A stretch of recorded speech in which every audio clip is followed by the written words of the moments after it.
নমস্কাৰ মই প্ৰণীতা চুটিয়া লৈ আহিছোঁ এটা ভাল খবৰ ইছলাম ধৰ্মাৱলম্বী লোকসকলৰ বাবে 9, 10 আৰু 11 ফেব্ৰুৱাৰীত মধ্য অসমত অনুষ্ঠিত হ'ব বিশাল ইস্তেমা আৰু এই বিশাল ইস্তেমাৰ বাবে ইতিমধ্যে তেওঁলোকে আয়োজন সম্পূৰ্ণ কৰিছে বুলি জানিব পৰা গৈছে মাজত মাত্ৰ আৰু কেইটামান দিনেই বাকী আছে আৰু ইয়াৰ পাছতে বিশাল ইস্তেমা অনুষ্ঠিত হ'ব আৰু সমগ্ৰ বিশ্বত ইস্তেমাৰ আয়োজনৰ বাবে ইছলাম ধৰ্মাৱলম্বী প্ৰতিগৰাকী লোক এতিয়া সাজু হৈছে প্ৰতিগৰাকী লোকে ইস্তেমাত কেনেধৰণে তেওঁলোকে সেৱা কৰিব কি কৰিব তাক লৈ সকলো আয়োজন কৰিছে আৰু সমগ্ৰ বিশ্বত প্ৰতিখন দেশৰ ইছলাম ধৰ্মাৱলম্বী লোক সমবেত হৈ এবাৰ বাংলাদেশত অনুষ্ঠিত কৰিবলৈ গৈ আছে ইস্তেমা সমান্তৰালকৈ প্ৰতিখন ইছলামিক কাণ্ট্ৰিত ইস্তেমাৰ বাবে বিশাল আয়োজন চলিছে আৰু আমাৰ অসমতো ইছলাম ধৰ্মাৱলম্বী লোকসকল সাজু হৈছে এই ইস্তেমাৰ বাবে 9, 10 আৰু 11 ফেব্ৰুৱাৰীত তিনিদিনীয়া কাৰ্যসূচীৰে মধ্য অসমত যিখন ইস্তেমা অনুষ্ঠিত হ'ব এই ইস্তেমাৰ বাবে সকলো সমবেত হৈছে তেওঁলোকে ইতিমধ্যে আলোচনা কৰিছে কিমান মানুহ থাকিব কিমান মানুহ গোট খাব কেনেকৈ তেওঁলোকে শুশ্ৰূষা কৰিব কেনেকৈ ইস্তেমাৰ আয়োজন কৰিব তাক লৈ তেওঁলোকে আলোচনা কৰিছে সবিস্তাৰে এই মুহূৰ্তত আমি জনাব বিচাৰিছোঁ ইস্তেমাক লৈ এটা ডাঙৰ খবৰ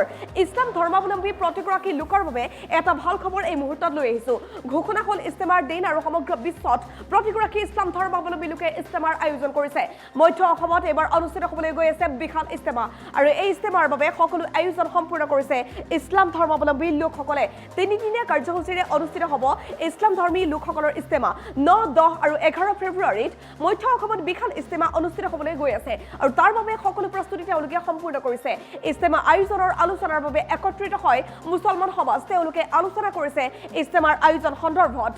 9, 10 আৰু 11 ফেব্ৰুৱাৰীত অনুষ্ঠিত হ'বলগীয়া ইস্তেমাক লৈ ব্যাপক ব্যস্ততা দেখা পোৱা গৈছে ইছলাম ধৰ্মীয় লোকসকলৰ মাজত আলোচনাৰ বাবে একত্ৰিত হ'ল শ মুছলমান তেওঁলোকে আলোচনা কৰিছে ইছলাম ধৰ্মাৱলম্বী লোকসকলক কেনেকৈ শুশ্ৰূষা কৰিব কেনেকৈ ইস্তেমাৰ আয়োজন কৰিব কচুৱাত অনুষ্ঠিত হ'বলৈ গৈ আছে ইছলাম ধৰ্মী লোকসকলৰ বিশাল ইস্তেমা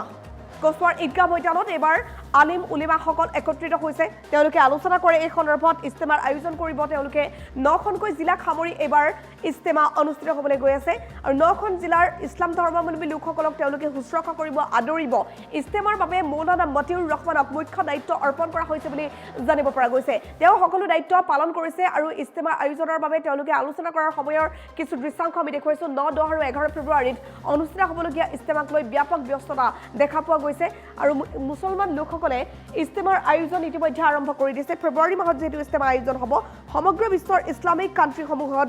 ইস্তেমাৰ আয়োজন চলিছে এতিয়া ব্যাপক ব্যস্ততা দেখা পোৱা গৈছে ইছলাম ধৰ্মাৱলম্বী লোকসকলৰ মাজত তেওঁলোকৰ বাবে ঈদ যেনেকৈ এক জাতীয় উৎসৱ ঠিক তেনেকুৱাকৈ এক ধৰ্মীয় উৎসৱ তেওঁলোকৰ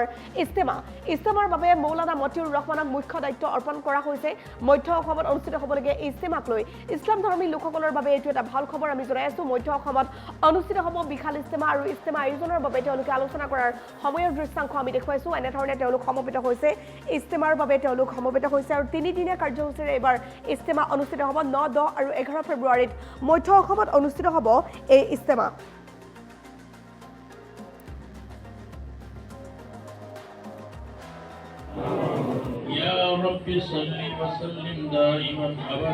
আচলতে আজি যিখন আমাৰ ইয়াত বৈঠক হৈছে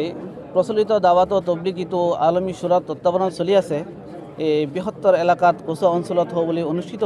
হ'ব বুলি সিদ্ধান্ত লোৱা হৈছে আৰু ইয়াৰ লাইখুটা অহা 25 ডিচেম্বৰত লাইখুটা পুতিবলৈ সিদ্ধান্ত লোৱা হৈছে আমি সকলোৰে ওচৰত আহ্বান জনাম যাতে সকলোৱে দিনৰ নিষ্পত্তিত ইয়াৰ সহায় সহযোগিতা আগবঢ়ায় হয় আজি আমাৰ যিখন ইস্তেমা আছিল অহা ফেব্ৰুৱাৰী মাহৰ 9, 10 আৰু 11 তাৰিখে হ'বলগীয়া যি ইস্তেমা আছে সেই ইস্তেমাৰ ইন্তজামী মছৱাৰা আজি আছিল আজি ইয়াত বিভিন্ন বস্তুৰ সিদ্ধান্ত লোৱা হৈছে লাইটৰ ব্যৱস্থা কেনেকৈ হ'ব পিণ্ডালৰ ব্যৱস্থা কেনেকৈ হ'ব আদি কৰি যি বস্তুসমূহ লাগে প্ৰয়োজন আছে সমূহ বস্তুৰ সিদ্ধান্ত আজি ইয়াত লোৱা হৈছে আৰু অহা 25 ডিচেম্বৰত ইয়াৰ লাইখুটা পতা হ'ব আৰু অহা ফেব্ৰুৱাৰীৰ 8, 9, 10 আৰু 11 তাৰিখে এই ইস্তেমাখন অনুষ্ঠিত হ'ব গতিকে গোটেই অসমৰ ৰাইজক আমি আহ্বান জনাম যে আপোনালোকে এই ইস্তেমাখনত দিনৰ নিষ্পত্তিত আহি উপস্থিত হৈ নিজৰ দুনিয়া আৰু আখিৰাতৰ হয় আমি কচুৱাবাসী ৰাইজ অত্যন্ত আমি সুখী আনন্দিত হৈছোঁ যে আজি প্ৰায় 7খন 9খন জিলাই একত্ৰিত হৈ পেলাই বৃহত্তৰ কচুৱাত আজি ইস্তেমাৰ যিটো ফয়ছলা হৈছিল এইটো ইস্তেমাই যিটো মছৱাৰা হৈছে আৰু ইয়াত ইস্তেমাৰ যাৱতীয় প্ৰস্তুতিৰ কাৰণে কেইবাখনো জিলাৰ পৰা ইয়াত মানুহ আহিছে ধৰ্মীয় ব্যক্তিসকল আহিছে জিম্মাদাৰসকল আহিছে আৰু তেওঁলোকৰ আলোচনা মৰ্মে ইস্তেমা কেনেকৈ আমি সফলভাৱে সমাপ্ত কৰিব পাৰোঁ তাৰ প্ৰস্তুতিৰ কাৰণে যাব।